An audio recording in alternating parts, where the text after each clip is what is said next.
اور یہ کسی مومن کسی مسلمان کا شیوا نہیں ہے، کسی مومن کسی مسلمان کا شیوا نہیں ہے۔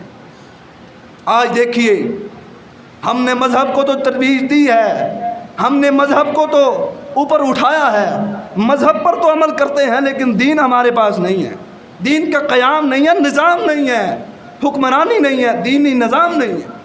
جب تک کسی قوم کا نظام نہ ہو جائے تب تک ان کے نظریے آزاد نہیں ہوتے۔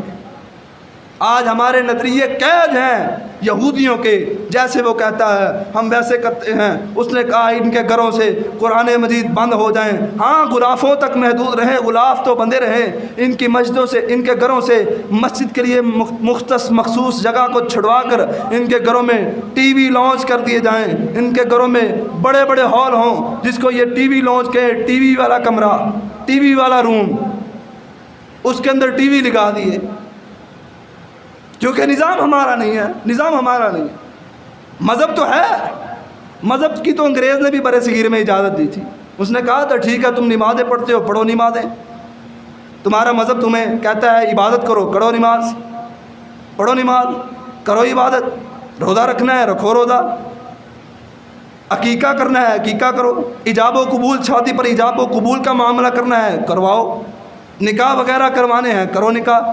یہ تو انگریز نے کہا تھا، یہ تو انگریز نے سارے معاملات کیے تھے، بلکہ اس نے یہ بھی کہا تھا کہ تمہاری عیدیں آتی ہیں، 2 عیدیں مناؤ، خوشی سے مناؤ، تمہیں چھٹی دے دی جائے گی ان دنوں میں، انگریز نے کہا تھا۔ لیکن ہم نے یہ ملک کیوں بنایا؟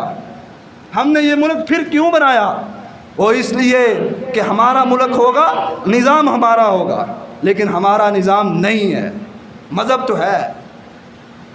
آج سے 1400 سال پہلے جب اللہ رب العزت نے نبی علیہ الصلوۃ والسلام اور ان کی جماعت کو دین اسلام کے لیے جد و جہد کرنے پر پورا کا پورا عرب فتح کر دیا تھا، تب اللہ کے نبی علیہ الصلوۃ والسلام نے ایک اعلان کیا تھا، پوری عرب کے سامنے، پورے عرب کے سامنے ایک اعلان کیا تھا۔ عرب کے اندر مسلمان بھی تھے، ان کے اندر یہودی بھی تھے، مجوسی بھی تھے، ہندو بھی تھے، مشرک بھی تھے، عیسائی بھی تھے، ان کے لیے اللہ کے نبی علیہ الصلوۃ والسلام نے اعلان کیا کہ ہاں تم اگر اب ہمارا نظام ہے، عرب ہمارا ہے، ہم نے فتح کر لیا ہے، اب حکومت ہماری ہے، ہاں اگر تم اس حکومت میں رہنا چاہتے ہو، اگر تم چھوڑ کے جانا چاہتے ہو تو جاؤ، اگر تم یہاں رہنا چاہتے ہو تو سب سے پہلی بات ہمیں ٹیکس دینا پڑے گا، جزیہ دینا پڑے گا۔ یہ تو تھی ان کے لیے سزا۔ دوسری بات، ان کے لیے نبی علیہ الصلوۃ والسلام نے ان کو کہا ہاں تمہیں یہ بھی چھوٹ ہے کہ تم اپنے مذہب کے مطابق رہو، جس طرح تمہارا مذہب کہتا ہے تم کرو، تم اپنی عبادت کرو جس طرح کرنا چاہتے ہو، لیکن اگر نظام میں مداخلت کرنے کی کوشش کی تو پھر ہم بھول جائیں گے کہ تم ہماری رعایا کے لوگ ہو۔ نظام نہیں تمہارا ہوگا، نظام دین اسلام کا ہوگا، دین کا نظام ہوگا، نظام ہمارا ہوگا، قانون ہمارا ہوگا۔ اگر اس بات پر متفق ہو تو ٹھیک ہے رہو، نہیں ہو اگر لڑنا چاہتے ہو تو آ جاؤ میدان میں، 2 ہاتھ ہو جاتے۔ 1400 سال پہلے ہمارے لیڈر نے، اس دنیا کائنات کے سب سے افضل انسان نے یہ بات کی تھی، یہ بات کی تھی کہ دین کا نظام ہوگا، دین اسلام کا نظام ہوگا، تم یہاں رہو گے تو ٹیکس دینا پڑے گا، ہمارے ماتحت چلنا پڑے گا۔ لیکن آج سے 15 سے 20 سال پہلے امریکہ کا صدر، عیسائیوں کا صدر بش، وہ یورپ کے اندر بیٹھ کر اعلان کرتا ہے، کیا اعلان کرتا ہے؟ کہتا ہے کہ مسلمانوں تم رہو یورپ کنٹریوں میں، اپنے مذہب کے مطابق رہو، نماز پڑھنی ہے نماز پڑھو۔ کئی مسلمانوں نے تو ایسا بھی کیا، برطانیہ کے اندر ہمارے کچھ ایسے بھی پہچاننے والے ہیں کہ انہوں نے وہاں پر چرچ خریدے، ان کو خرید کر مسجدیں بنائی، انہوں نے کچھ نہیں کہا، انہوں نے کہا اپنے مذہب کے مطابق رہو، نماز پڑھنی نماز پڑھو۔ بلکہ عید کے دنوں پہ انہوں نے ان کو باقاعدہ ایک ایسا سسٹم ایجاد کیا کہ مسلمانوں کے لیے چیزیں سستی کر دیں عید کے موقعوں میں۔ ہمارے ہاں کیا ہوتا ہے؟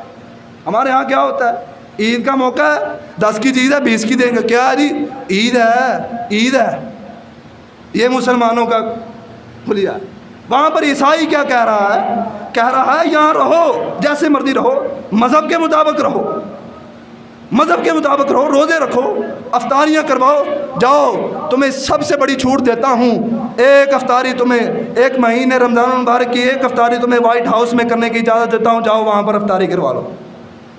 لیکن نظام ہمارا ہوگا، نظام ہمارا ہوگا، نظام عیسائیت کا ہوگا، نظام تمہارا نہیں آنے دیں گے، قانون تمہارا نہیں چلے گا۔ دیکھیے آج سے 1400 سال پہلے یہی بات نبی علیہ الصلوۃ والسلام نے کی ہے، اور ہماری نااہلی اور پستی کیا ہے کہ ہم نے نبی علیہ الصلوۃ والسلام کے مقصد کو، منہج کو چھوڑ دیا کہ 15 سے 20 سال پہلے ایک عیسائیوں کا ایک حکمران ہمیں یہ وارننگ دے رہا، ہمیں یہ وارننگ دے رہا۔ آپ اپنے اندر جھانک کر دیکھیے کہ ہمارے حالات ایسے ہیں، ہمارے ایمان کے حالات ایسے ہیں، ہماری نبی علیہ الصلوۃ والسلام کے محبت کے حالات ایسے ہیں، پھر ہم اپنے حکمران کو گالیاں کیوں دیتے ہیں جبکہ ہم خود غلط ہیں؟ جبکہ ہم خود غلط ہیں، ہم اپنی حکومت کو گالیاں کیوں دیتے ہیں؟ ہم گالی تو تب دینا، ہمارا ان کو برا بلا کہنے کا مقصد تب کامیاب ہو، تب یہ بات کامیاب ہو جب ہم نے کچھ کیا ہو، ہم نے دین کے نظام کے لیے کیا کیا، ہم نے دین کے نظام کے لیے کیا کیا۔ نبی علیہ الصلوۃ والسلام کے اس دنیا میں آنے کا سب سے اہم اور سب سے بڑا مقصد ان کے آنے کا یہ مقصد تھا کہ دین کا نظام قائم ہو۔ آج ہمیں بحیثیت مسلمان نبی علیہ الصلوۃ والسلام کا محب کہلانے کے لحاظ سے ہمیں دین کے نظام کے لیے، دین کے قیام کے لیے جد و جہد کرنی ہوگی، ہر مقام پر جد و جہد کرنی ہوگی۔ اللہ رب العزت سے دعا ہے کہ اللہ رب العزت ہمیں صحیح معنوں کے اندر سیرت طیبہ پر عمل کرنے کی توفیق عطا فرمائے، اسوہ حسنہ پر توفیق عطا فرمائے، نبی علیہ الصلوۃ والسلام کے مقام کو سمجھنے کی توفیق عطا فرمائے۔ وآخر دعوایا ان الحمد للہ۔